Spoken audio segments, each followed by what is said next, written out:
Na, szóval itt is vagyunk a játékban, letöltöttük és itt vagyunk és indítsuk. Már rengeteg videót láttam róla, szóval, hogy így megvan, hogy kell irányítani, meg mi ez a játék. De még soha nem játszottam, de már kíváncsi leszek, hogy működik. Jaj, hát nem úgy működik, mint ahogy én azt gondoltam.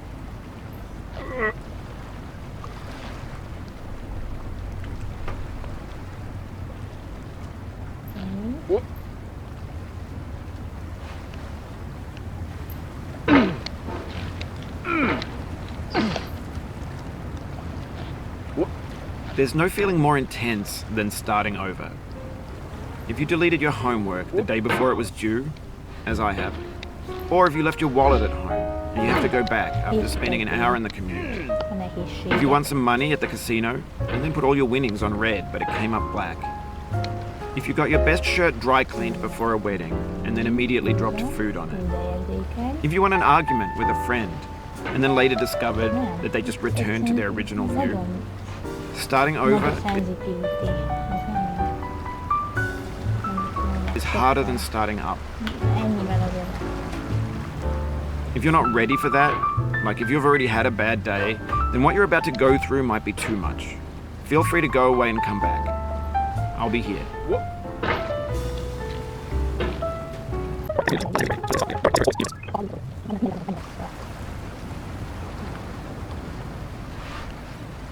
This game is a homage to a free game that came out in 2002, titled Sexy Hiking. The author of that game was Jazuo, a mysterious Czech designer who was known at the time as the father of B games. And B games are rough assemblages of found objects. Designers slap them together very quickly and freely, and they're often too rough and unfriendly to gain much of a following. They're built more for the joy of building them than as polished products. In a certain way, Sexy Hiking is the perfect embodiment of a B game. It's built almost entirely out of found and recycled parts, and it's one of the most unusual and unfriendly games of its time. In it, your task is simply to drag yourself up a mountain with a hammer. And that act of climbing, in the digital world or in real life, has certain essential properties that give the game its flavor. No amount of forward progress is guaranteed. Some cliffs are too sheer or too slippery, and the player is constantly, unremittingly in danger of falling and losing everything. És az nagyon nehéz megirányítani, ez könnyebb sokkal, de azért nem mondanám a legkönnyebb játéknak, még így sem. Nagyon nem könnyű. És nem is gondolnád, hogy mennyire nehéz az irányítás.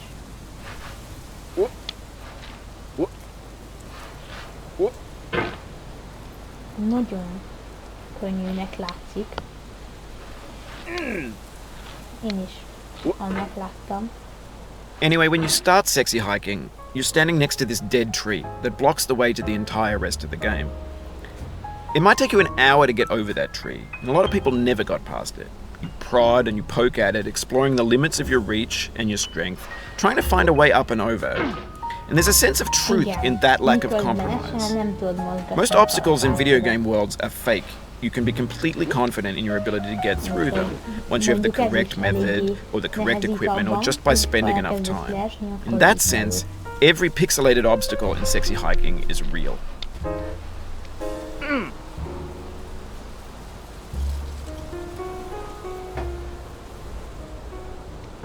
Na, most tovább jutottam.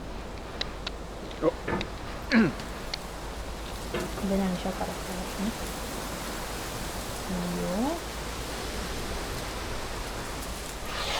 Jó. The obstacles in Sexy Hiking are unyielding, and that makes the game uniquely frustrating. But I'm not sure Jazuo intended to make a frustrating game. The frustration is just essential to the act of climbing, and it's authentic to the process of building a game about climbing. A funny thing happened to me as I was building this mountain. I'd have an idea for a new obstacle, and I'd build it, test it, and it would usually turn out to be unreasonably hard. But I couldn't bring myself to make it easier. It already felt like my inability to get past a new obstacle was my fault as a player rather than as a builder. Imaginary mountains build themselves from our efforts to climb them, and it's our repeated attempts to reach the summit that turns those mountains into something real. When you're building a video game world, you're building with ideas, and that can be like working with quickset cement. You mold your ideas into a certain shape that can be played with, and in the Telefonon se jutottam tovább, és itt kapcsoltam ki amúgy. Azóta se indítottam el. Na, de most sikerült, elkaptam a lámpát.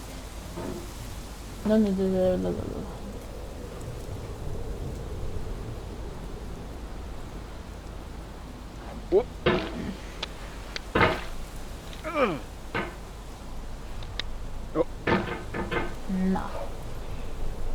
Amúgy ez tényleg egy idő után tud idegesítő lenni, hogyha sokáig csinálod. Ugye?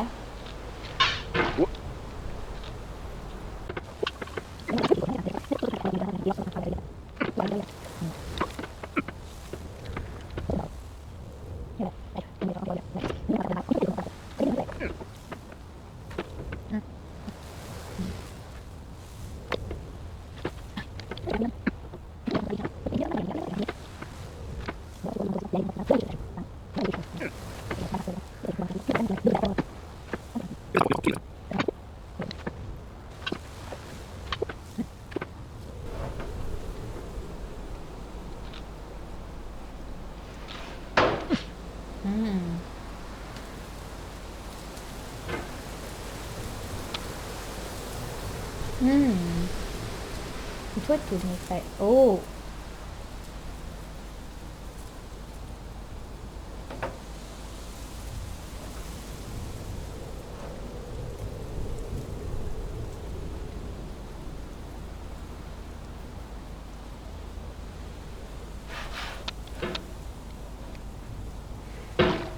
Oh, you just lost a lot of progress. That's a deep frustration, a real punch in the gut. Hát igen.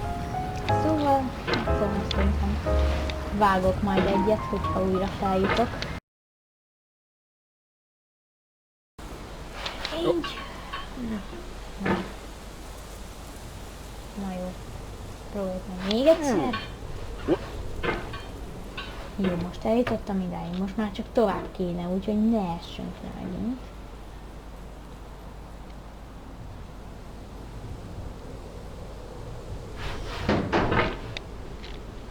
Ez megint el fog tartani egy darabig.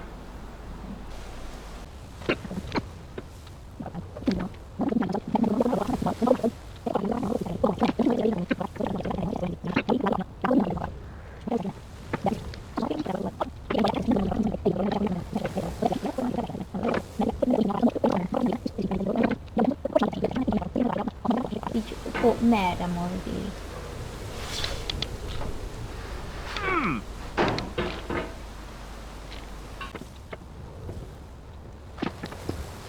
Amúgy.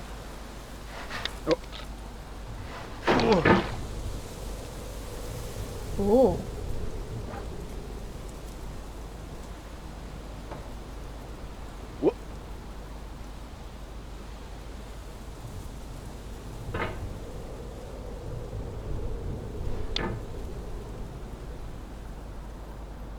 Nem tudom sem erre mozgatni a kalapácsot.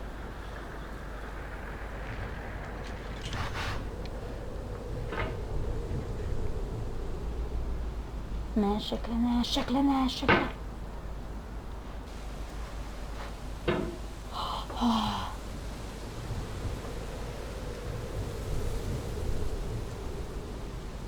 Na jó, most koncentrálnunk kell. Ne!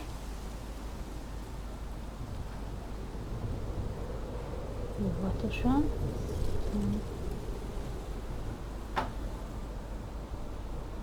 Lassan leengedve.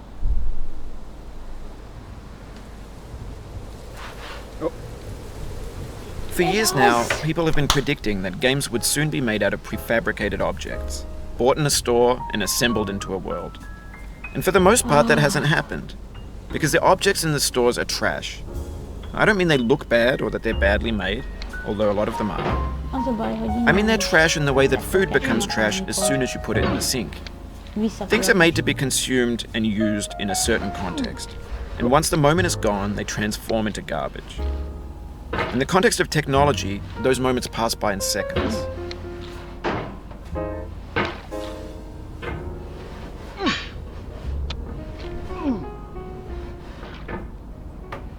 Over time, we've poured more and more refuse into this vast digital landfill that we call the internet. It now vastly outnumbers and outweighs the things that are fresh and untainted and unused. When everything around us is cultural trash, trash becomes the new medium, the lingua franca of the digital age. And you can build culture out of trash. But only trash culture. B games, B movies, B music, B philosophy. Maybe this is what digital culture is. A monstrous mountain of trash, the ash heap of creativity's fountain. A landfill with everything we ever thought of in it. Grand, infinite. Itt átmenni, itt még egyszerű. Hopp. De itt a végén lesz. Mert itt beakadsz.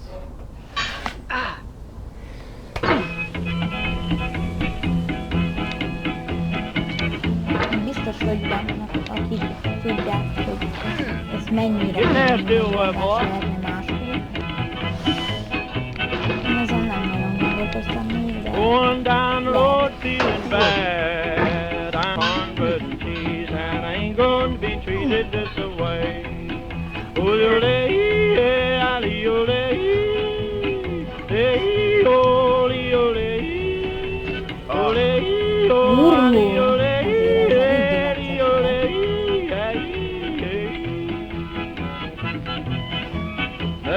There's 3D models of breakfast, Gen X's fanfic novels, scan magazines, green screen Shia LaBeouf, banned snuff scenes on Live Leak.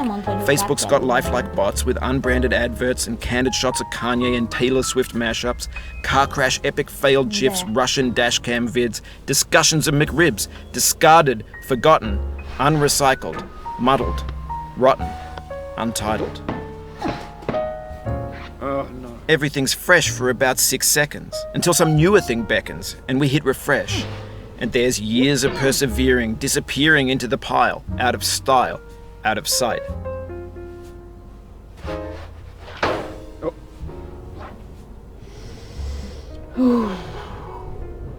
ez egy nagyon durván fárasztó játék.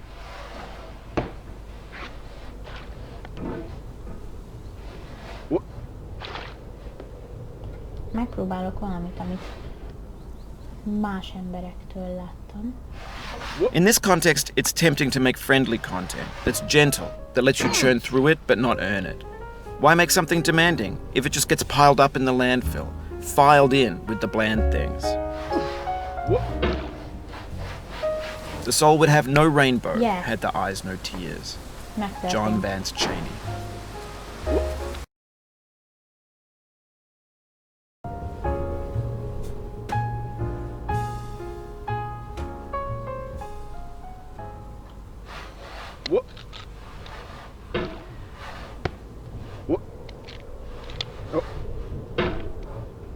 De miért vagy ferde?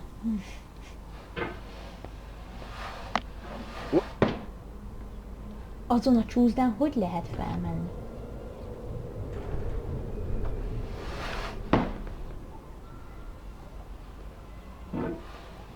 Így.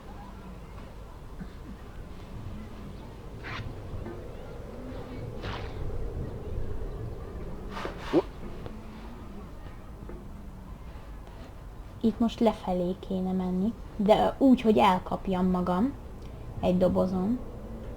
Szóval itt most lefelé kell menni.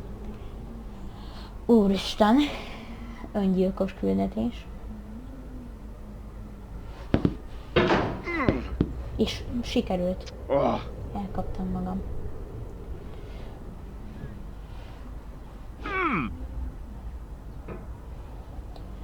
Látod, ide skippeltem volna.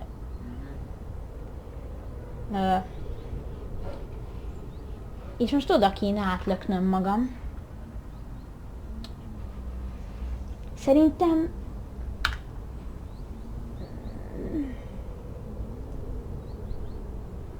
Ez majd később. Ezt nem most.